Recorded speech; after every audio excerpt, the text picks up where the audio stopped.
산만하고 부주의해지고 충동 조절 안 되고 감정 기복 생기고 이러는 것들이 잠을 적정 수준을 자지 못하는 아이들과 ADHD 증상이 굉장히 겹쳐요. 요즘에 되게 네. ADHD 뭐 이런 것들도 이슈가 되고 있고 그죠? 아이들 되게 산만해가지고 엄마들 걱정하는 엄마들 되게 많은데 그런 분들한테 조금 솔루션 되는 인터뷰 오늘 해보면 어떨까 싶거든요. 네네. 엄마 입장에서 혹은 아빠 입장에서 이 아이의 이제 집중력을 이제 어렸을 때 더 어떤 몰입할 수 있는 그런 환경들을 만들어 준다던가 뭔가 이렇게 도움을 줄 수 있는 부분들이 뭐가 있을까라는 생각이 들거든요. 애들은 본질적으로 자기가 성장할 수 있는 가능성이나 잠재력이나 이런 것들을 부모로부터 물려받거든요. 부모는 방해만 안 하면 되는 것 같아요. 그러니까 불필요하게 비교하거나 불필요하게 야단을 치거나 잘 놀고 있는데 부모의 요구에서 간섭을 하거나 그런 행동들이 이제 굉장히 하지 않아야 될 요소들인 거죠. 사실은 그리고 엄마가 됐든 아버지가 됐든 내가 싫어하는 안 좋은 모습이 배우자한테 보이면 그거를 뜯어 고쳐주고 싶어 하거든요. 변화했으면 좋겠어. 당신 이렇게 했으면 좋겠어. 그렇죠. 이거 안 했으면 좋겠어. 뭐 이런 거. 근데 남편이나 아내가 됐든 애가 됐든 좋은 말로 3번 얘기했는데 못 바꾸면 안 바꾸는 게 아니라 못 바꾸는 거거든요. 근데 안 한다와 못 한다에서 어감 차이가 굉장히 큰 게 안 한다면 의도적으로 나를 골탕 먹이려고 하는 게 아닌가 하는 생각이 들다 보니까 화가 난다고요. 근데 못 한다고 하면 인간적인 측은지심이 들 수도 있고 이 사람은 이 당연한 걸 내가 이렇게 원하는 걸 왜 못 해줄까의 관점으로 보면 약간 좀 달라지는 것 같아요. 그래서 아이들에게도 어떤 통상적인 요구나 지시들을 하게 될 때 지시하는 게 꼭 명령조나 이런 건 아니지만 훈육할 때 아이들 꼭 이걸 지침을 내려야 될 때가 있잖아요. 이럴 경우에 한 3번 정도 좋은 말로 이야기를 했는데 행동으로 전환이 되지 않는다. 이런 경우는 사실은 얘가 안 한다 보다는 못 한다 쪽에 초점이 맞춰지는 쪽으로 개입을 해 들어가시는 게 더 나은 방법인 것 같아요. 그럼 아이들에게 집중력을 좀 높여줄 수 있는 지침들은 좀 어떤 게 있을까요? 지침들은 특히 이제 산만한 아이들 같은 경우는 2단계만 넘어가도 까먹어요. 그러니까 지시를 최대한 단순하고 명료하게 예를 들어서 부모님들이 하는 말들을 우회적인 게 아니라 좀 더 직접적이고 명료한 의사소통을 해야 되는 거죠. 입 다물어 보다는 엄마가 하는 얘기 잘 들어. 이게 조금 더 직접적인 표현이죠. 정서적으로 일단 안정시켜서 가뜩이나 산만한 애들인데 우울하고 불안하고 화나게 만들면 더 어깃장을 놓거나 더 불안해지거든요. 그러니까 정서적인 안정감을 형성시키는 게 제일 첫 번째. 그리고 이제 엄마나 아버지가 하는 말은 믿게 만들어야 되거든요. 부모님들이 한 약속을 반드시 지켜야만 되는 거예요. 만약에 부모님들이 불가피한 상황에서 약속을 어기게 될 때도 있잖아요. 그럴 때 아이들이 하기로 했는데 안 해줬잖아 이런 식으로 아이들이 비난을 하게 될 수도 있는데 사실은 그 이전의 단계들에서 잘 관계들을 맺어왔다면 우리 엄마 아빠는 나를 위해서 최선을 다하는 사람들인데 이게 상황이 이렇게 됐으니까 안 되는 거겠구나 라고 이해를 할 수 있는 상황이 됐다면 굉장히 안정적인 관계가 형성됐다고 봐야죠. 근데 만약에 엄마 아빠가 하기로 해줬잖아 이렇게 해서 이제 때를 쓰는 애들도 있고 이렇거든요. 그러면 사실은 그 앞전에 신뢰관계가 잘 형성이 돼 있음에도 불구하고 ADHD 경향이 있는 아이들 같은 경우는 사실은 자기가 원하는 거나 혹은 바라는 것들이 즉각적으로 충족되지 못하면 이게 영영 충족되지 않을 거다라고 생각을 하게 되는 아이들도 있어요. 근데 그런 경우라면 사실은 부모님들이 약속을 할 때 굉장히 신중하게 약속을 해야 되고 가급적이면 그 예외적인 상황들을 만들어내지 않는 것들이 필요하죠. 약속 같은 간단한 것들을 지킴으로 인해서 신뢰를 좀 형성하고 그런 게 아이들에게 안정감을 줘서 좀 산만함도 줄어들 수 충분히. 있는. 그리고 이런 관계적인 측면에서의 안정성뿐만 아니라 일단 과제를 제시할 때 2스텝 넘어가지 말고 1스텝으로 하라 그랬잖아요. 애가 왔어요. 그러면 이렇게 하잖아요. 가방 내려놓고 손 씻고 와서 간식 먹어. 두 개, 세 개 같이. 그거 아니고 안 1스텝으로. 되고. 네. 엄마가 이제 옆에 지켜보고 있어야 되는 거예요. 네, 가방 내려놔, 가방 내리고 나서 손 씻어 하고 손 또 씻고. 그럼 이제 그거까지 해야 되고. 손이 많이 가고 엄마들이 그래서 굉장히 잘 견디는 연습들을 많이 해야 되는데 그러니까 우리들은 되게 한계를 명확하게 가진 사람들이고 그러다 보니까 아이들이 내 마음에 안 들면 화가 나기도 하고 속상하기도 하고 이게 이제 자연 발생적인 감정인데 이거를 뭐 부모님들이 얘기할 때 그러거든요. 저희는 애 앞에서 안 싸워요. 저는 애한테 화도 한 번 안 냈어요. 애들이 과연 모를까? 그리고 설령 애들을 모르게 그걸 한다고 해서 그런 식의 감정을 찍어 누르는 게 꼭 아이들에게 도움이 될 것인가? 엄마가 보기에 표정이 화가 나 있는 건데 괜찮아. 어. 화는 났는데. 그럼 엄마가 못 믿는 게 그게 되는 거죠. 근데 역으로 애들이 기분이 안 좋아서 태도가 불손해지게 되면 그거는 사실은 아이들이 아직 가다듬어줘야 되는 거니까 그런 상황에서 상한 기분을 어떻게 부모님들한테 효과적으로 내놓을 수 있는지 조련하는 게 아니라 표현하고 잘 받아들여질 수 있는 방식으로 자기 감정들을 드러낼 수 있도록 알려주시는 작업들이 필요하죠. 하기 싫은 거, 뭐 특히나 학교 같은 데 가서 나는 국어는 좋아하는데 수학은 진짜 싫어. 그러면 수학 시간에는 막 산만하고 그런 애들 많잖아요. 그죠. 그런 아이들에게는 어떻게 해야 될까요? 싫어했던 거 좋아해 본 적 있으세요? 영어? 진짜로 좋아하시게 되세요? 싫어요. 싫은 거를 본질적으로 좋아하게 만드는 방법은 없는 것 같아요. 그 싫어하는 거를 억지로 하게 만드는 에너지를 투입하도록 만드는 것보다는 네네. 자기가 좋아하고 잘하는 것들에 흠뻑 몰두를 하게 만들어서 거기서 효능감들을 형성시키는 게 차라리 낫지 않나 하는 생각을 해요. 근데 지금은 좀 놀아라 이런 스타일인데 한 아이가 중학교, 고등학교 되면은 어쨌든 학습 같은데 또 관심을 가질 수 있을 것 같아요, 제가. 그럼요. 만약에 얘가 국어는 좋은데 수학은 싫어.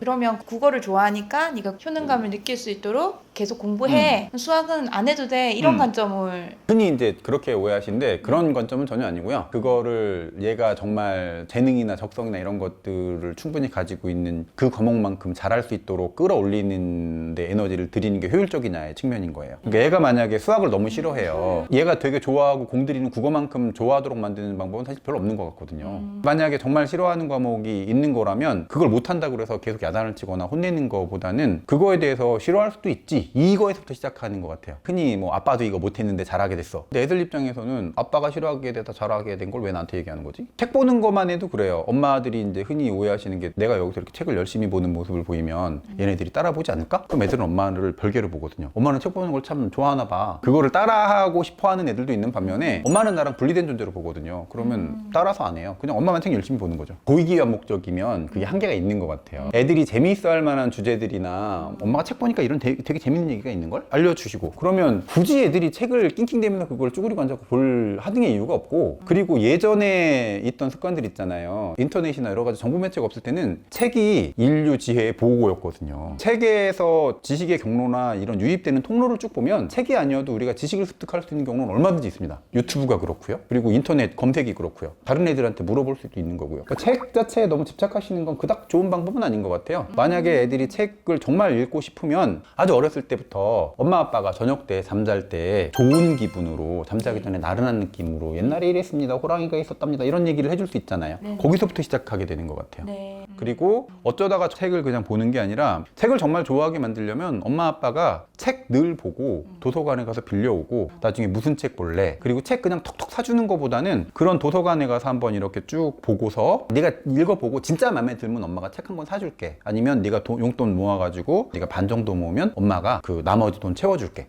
이렇게 해서 아이가 책을 스스로 사고 자기가 돈 주고 사서 보고 배울 수 있는 구조를 만들어줘야 되는 거거든요. 엄마 아빠가 재미있게 이야기 전달하고 책 안 읽는다고 혼내는 것보단 책에 있는 내용에 대해서 엄마의 경험, 아빠의 경험, 누구의 경험들, 사회 현상이라든지 되게 쉽게 풀어서 이걸 설명을 해주는 과정들을 거치게 되면 그런 것들이 배경 지식이 되고, 그 배경 지식들이 축적이 된 상태에서 관련되어 있는 책들을 들여다보는 거랑 그냥 생짜로 그 책을 보는 거랑 완전히 다른 것 같아요. 책에 대해서 친밀감을 느끼려면 그래서 엄마 아빠가 밤에 읽어주고 애들이 책 읽어주세요. 그러면 이제 엄마 아빠도 힘들잖아요. 그러면 한계를 설정해줘야죠. 그래서 읽다가 너무 힘들면 애한테 해주면서 짜증내지 말고, 오늘은 너무 엄마가 힘드니까 오늘은 10분만 보자. 엄마들의 한계를 인정하고 아이들에게도 한계를 설정해주고, 이런 과정들을 거치는 작업들이 책을 좋아하게 만들고 책에 조금 더 가깝게 가는, 책 안 읽는다고 야단치는 것보단 그게 훨씬 더 좋은 방법이 아닐까 싶어요. 그리고 엄마의 목소리가 주는 느낌과 아빠의 목소리들이 주는 느낌이 좀 다르고, 그러니까 이제 아빠가 읽어줄 수 있는 요일을 특정을 해서 아빠들이 이제 되게 이제 직장 다니고 바쁘거나 이러면 네. 주말 정도에 읽어주시는 거. 그러면 애들 막 잠자고 막 이러는 그런 생활 패턴들도 집중력이랑 좀 관련이 있나요? 그럼요. 직접적인 관련성이 있다고 보시면 됩니다. 산만하고 부주의해지고 충동 조절 안 되고 감정 기복 생기고 이러는 것들이 잠을 적정 수준을 자지 못하는 아이들과 ADHD 증상이 굉장히 겹쳐요. 그러니까 잠을 충분히 재우는 게 굉장히 중요하죠. 그럼 충분이라는 기준은? 사람마다 달라요. 서커디언 리듬이라고 불러요. 네. 일주일은 정해져 있습니다. 그래서 우리 타고난 기질처럼 어느 정도 정해져 있거든요. 네. 그러면 아이가 그냥 깰 때까지 그냥 충분히 잘 수 있도록. 그쵸. 아침? 근데 이제 산업화된 사회고 학교나 직장 같은 데는 되게 이제 정해져 있는 시간만큼 나가서 정해져 있는 시간만큼 시간과 공간을 할애해서 일을 해야 되는 상황이 되니까 리듬들을 맞춰야 되긴 해요. 애들에 따라서는 기질적으로 예민하고 불규칙하고 막 이래가지고 엄마를 힘들게 하는 애들도 있거든요. 네. 근데 그런 경우에는 더더군다나 더 섬세하게 아이들 잠 재우는 시간을 신경을 써야 되죠. 그리고 이제 잠을 제대로 못 자면 기본적으로 면역 체계가 직접적인 타격을 받아요. 왜냐하면 우리가 밥 못 먹고 잠 제대로 못 자고 이러는 것들이 이제 굉장히 큰 스트레스로 인식을 하게 되는데, 그렇게 되면 집중력을 직접적으로 저해를 받게 되고, 그리고 그리고 기억력이라든지 학습 쪽에 타격을 주게 됩니다. 공부를 하루 이틀 하고 말 게 아니라면 규칙적으로 주기적으로 잠을 자야만 되는 상황이 되는 거죠. 그럼 잠을 좀 부족한 아이들이 산만함으로 연결될 수도. 네, 그럼요. 산만하고 충동적이고 기억도 못하고 화내고. 애들한테 선택권을 준다는 건 조금 조심스러워요. 왜냐하면 선택권을 줘야 될 때도 있고 주지 않아야 될 때도 있거든요. 근데 이제 엄마들이 화나는 게 청유형으로 물어보죠. 이걸 하지 않을래? 근데 애가 아니? 이러면 화가 나요. 엄마가 잘못 물어본 거예요. 청유형으로 해야 될 때랑 명령형으로 지시를 해야 될 때가 있는데, 엄마들이 질문을 던졌을 때 애가 거절하면 엄마가 화가 나는 건 엄마가 명령형으로 했어야 될 걸 청유형으로 물어봤기 때문에 그런 거예요. 손 씻어라고 얘기해야 되는데 손 씻을래? 그러니까 그럼 안 돼.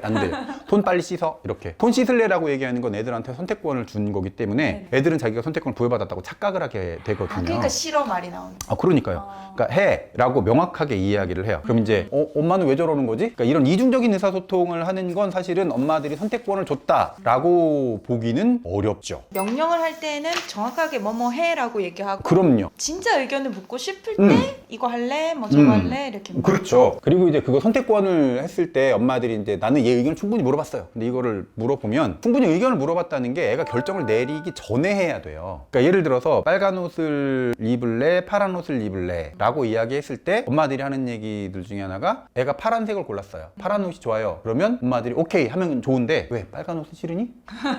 어쩌라고? 아, 네네네. 그럼 애들이 되게 이제 혼란스러워하는 거예요. 그러니까 만약에 빨간색을 고르면 좋은 점과 나쁜 점에 대해서 미리 브리핑. 파란 옷을 입었을 때 뭐 짜장면이 될 수도 있고 짬뽕이 될 수도 있어요. 이거를 충분히 설명을 한 다음에 애가 선택을 하면 그냥 두말 않고 오케이를 해야 되는 거예요. 아, 근데 이게 더 안 나? 이렇게 하지 말고. 그러니까요. 그건 이미 하기 전에 충분히 해야 되는 거예요. 나중에 장기적으로 문제를 유발시키는 게 내가 고른 거에 대한 확신이 없어요. 직업 선택이라든지 내가 어떤 걸 골랐는지, 아니면 그게 뭐 배우자가 될 수도 있어요. 어떤 가치나 직업이나 이런 것들 내가 왜 이걸 좋아하는지 모르겠어요. 이걸 왜 선택했는지 모르겠어요. 사실은 그 이전에 내가 선택하고 충분히 이런 것들을 고려한 상태에서 선택을 했으면 그거에 대한 확신이 필요하거든요. 보증들, 네. 부모님들의 보증이 다 맞는 건 아니지만 적어도 네가 고른 것에 대해서 나는 동의해. 이 메시지들이 반복적으로 가야 돼요. 충분히 옵션을 설명을 해주고 나서 그 이후에 애들이 선택을 했다. 애들이 골랐어요. 그러면 여기서 이제 되게 중요한 일들이 벌어지죠. 거봐, 엄마 말 들으니까 됐잖아. 이런 얘기는 안 해야 되는 거죠. 아, 그래 엄마 그거 하라 했잖아. 뭐 이렇게. 그러니까요.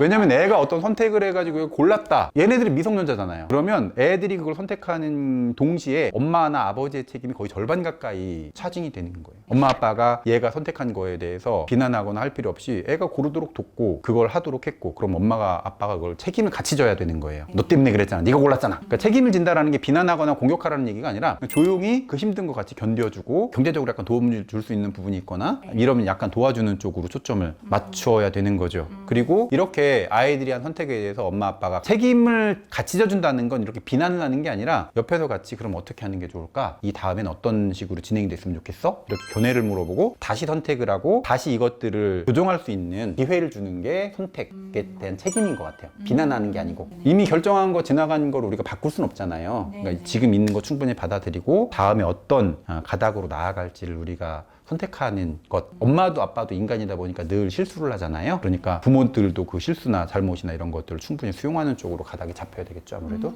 그러면 아이가 떼쓰거나 그 친구들이나 아니면 뭐 형제 관계에서 싸우거나 하면 어떻게 화해시키면 좋을까요? 애들은 늘 억울하거든요. 엄마나 아버지의 사랑을 받기 위해서, 사랑을 받는 게 자기 생존이랑 밀접한 관련성이 있잖아요. 그쵸. 그러니까 자기가 원하는 쪽으로 쫙 가요. 엄마 아빠한테 아무리 받아도 이제 시원찮은 거예요. 심지어는 난 엄마 아빠한테 사랑 많이 받았을 테니까 라고 생각을 하는 아이조차도 그걸 통해서 부모들한테 얘는 성숙해라는 인정을 받을 수 있잖아요. 그러니까 인정이나 사랑을 쟁취하기 위해서 굉장히 많은 노력을 하기 때문에 아이들 그 각자의 개성을 존중해서 각자 칭찬을 해주는 게 좋은데, 부모님들도 얘가 하는 행동이 마음에 들 때도 있고 아우 쟤는 도대체 왜 저런지 모르겠어 이런 생각을 할 때가 있거든요. 네네. 아이들이 그렇게 서로 다투고 갈등을 하거나 그럴 때 일단은 가장 해선 안 될 것들이 둘 다 잘못이야 라고 양쪽 다 비난하는 거인 것 같아요. 아, 그게 제일 안 좋다고요? 네. 오. 더 나쁜 게 싸웠으니까 둘 다 들어가서 손들어! 뭐 이렇게 하잖아요. 더 나쁜 거는 사실은 완전 무관심인 경우, 아예 극단에 있는 경우는 싸우든지 말든지 아예 내버려 두는 경우인 거고, 가서 애들 양비론으로 야단치는 건 좋지 않은 양육 방식. 폭력적이고 공격적인 행동들, 물건 집어던지고 때리고 이러는 상황이라면 가서 물리적으로 일단 분리. 평상시에 싸움이 벌어질 때 건 바이 건으로 대처하는 게 아니라 평상시에 싸우는 규칙에 대해서 이야기를 해야 되거든요. 싸우는 규칙이요? 싸우는 규칙. 일단은 물건이나 주먹으로 상대방을 때리는 건 안 된다. 그리고 욕을 할 수는 있겠지만 정도 이상의 욕들 있잖아요. 네네. 그 욕 이상은 하면 안 된다. 정도는 가장 기본적인 원칙이겠죠. 요 두 가지 정도. 규칙이 너무 많아도 애들이 못 지켜요. 그리고 아이들이 이제 그 싸울 때 얘네들을 화해시키는 방법 중에 하나가 억지로 화해시키지 않는 게 제일 중요한 것 같아요.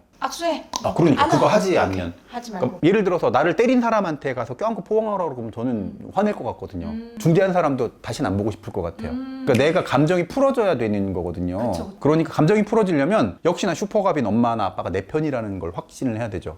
따로 분리시키고 어떤 일이 있었는지 엄마한테 자세하게 얘기해봐. 다행스럽게 아이들이 이걸 언어화를 잘 시키는 애들이 있어요. 네네. 이거는 진짜 엄마 아빠가 평상시에 기분이 어땠는지 책도 읽어주면서 미주알 고주알 얘기하고 기분이 어땠는지, 어떤 게 좋은지 어떤 게 싫은지, 동생이 왜 까불었는데 그게 얼마나 너를 속상하게 만들었는지, 누나가 왜 그렇게 나를 힘들게 만들었는지, 이런 것들을 어렸을 때부터 차곡차곡 자기가 경험한 것들을 전달하도록 만드는 애들은 잘 안 싸우고요. 뭐만 하면 엄마한테 맞고 혼나고 입 다물어! 이런 얘기들은 하고 싶은 게 꼭 쌓여도 표현이 안 되겠죠. 그러니까 이제 분리시켜서 차곡차곡 기분이 어땠는지, 엄마가 아까 화나서 소리 질렀는데 일단 그거부터 사과할게. 그리고 지금 무슨 일이 있었는지 엄마한테 충분히 얘기해봐. 얘기 당장 못하는 애들도 있어요. 그럼 기다려줘야죠. 기분이 안 좋으면 지금 얘기하고 싶지 않을 수도 있어요. 그럼 그 기분조차도 존중. 지금 기분이 너무 안 좋은 것 같으니까 조금 더 시간 지나서 얘기할 수 수 있으면 다시 얘기하자. 근데 이 일련의 과정들이 엄마나 아버지가 컨디션이 괜찮아야만 가능한 일들이에요. 왜냐면 일에 찌들고 너무 힘들고 이런 상태에서 애들한테 공격적인 행동들을 보일 수밖에 없는 구조가 돼버리거든요. 네. 그러니 각자의 편을 들어서 충분히 이야기를 하고 납득을 하도록, 그래서 아이들이 각자의 사정이라는 게 있으니까 각자의 화나는 감정들이 좀 풀어지고, 그리고 나서 완전히 애들이 이제 노곤노곤해지면 엄마는 너랑 누나랑 혹은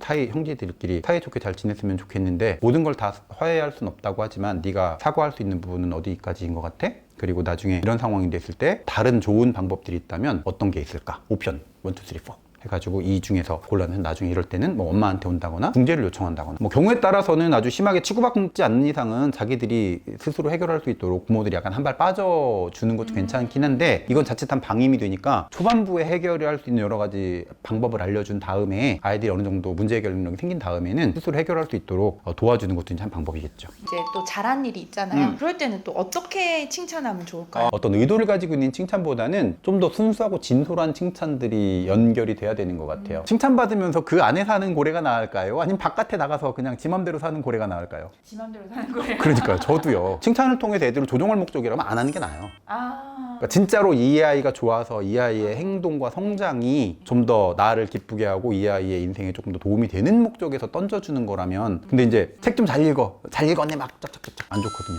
아, 책 잘 읽었어. 짝짝짝짝 안 좋다구나. 그럼요. 오히려 여기서 재밌었어? 즐거웠어? 어떤 내용이 있었니? 이거에 대한 관심 자체가 굉장히 강렬한 칭찬으로 작용해요. 책을 잘 읽었네 짝짝짝짝보다는 그거 자체보다는 그럼요. 관심. 쳐다보는 것, 엄마가 이렇게 관심을 보여주는 것 자체가 굉장히 강력한 칭찬으로 작용하죠. 사실은 칭찬하는 과정 중에서 칭찬처럼 보이는 긍정적인 피드백들 중에서 가장 하지 말아야 될 것 딱 두 가지를 짚으면 착하다와 똑똑하다인 것 같아요. 왜냐면 착하다라는 게 그 사람의 자기 주장이나 자기 표현이나 이런 것들을 차단하는, 억제하는, 평가하고 판단하는 표현이기 때문에 그런 것 같고, 두 번째 똑똑하다라는 칭찬은 똑똑하지 않으면 자기가 바보 같은 사람이라는 느낌을 주게 되고 잘해야만 된다고 믿어요. 잘해야만 된다라는 믿음 자체를 형성시키는 게 나쁜 게 아니라 오히려 그 반대편, 못하면 안 된다라는 믿음들, 실수하면 안 된다라는 완벽주의적인 근원들을 만드는 게 똑똑하다라는 칭찬인 것 같아요. 그럼 애들이 실수하지 않기 위해서 필사적으로 회피하려는 행동들을 보이게 되고, 그렇게 되면 시행착오에서 얻어지게 되는 여러 가지 노하우들을 우리가 배우지 못하게 되는 것 같아요. 성공을 통해서 얻어지는 장점과 이득이 있고, 실패를 통해서, 경험을 통해서 배울 수 있는 여러 가지 장단점들이 있는데, 똑똑하다라는 얘기는 그 실패를 별로 인정하고 싶어 하지 않는 치워버리는 시행착오를 견디고 경험을 통해서 배우는 거를 막는 상황을 만들게 되는 것 같아요. 또 하나는 이제 어떤 아이가 어떤 수행이나 이런 걸 보였을 때 긍정적인 반응들을 보이는 방법에 관한 건데 그 행동들이 일상적으로 쭉 유지가 되는 일들이라면 사실은 칭찬과 격려를 하는 건 나쁘지 않은 것 같아요. 양치를 잘했어요? 맨날 하는 거잖아요. 네. 알림장을 잘 가지고 왔어요? 과제를 꼬박꼬박 했어요? 뭐 이런 것들은 칭찬을 할 수 있다고 치지만 어쩌다 한번 벌어지는 일들 있잖아요. 예를 들어서 상을 받아왔어요. 잘했어가 아니라 엄마도 기뻐. 그 같이 기뻐해야 될 일이냐 아니면 칭찬이나 격려를 통해서 이 행동들이 빈도를 증가시킬 것이냐 의 차이로 보시면 될 것 같아요. 이런 결과 쪽에만 초점을 맞추는 게 아니라 이 사람이 얼마나 애를 쓰고 얼마나 노력을 기울였는지 이런 반복적으로 애를 써온 과정들에 초점을 맞추는 것들 진짜 잘 견뎠다 같이 너도 힘들었지? 엄마도 힘들었어? 아빠도 힘들었어? 이렇게 같이 견디는 시행착오를 해나가는 과정들인 거고요. 부모 교육이나 부모 상담하다 보면 이제 부모님들이 늘 말씀하시는 게 부모 교육 들으면 2주 동안은 효과가 간대요. 그러니까 반복해서 들어야겠습니다. 방송을 두 번, 세 번 들으시면 되지 않을까요? 아, 오늘 너무 감사합니다. 네.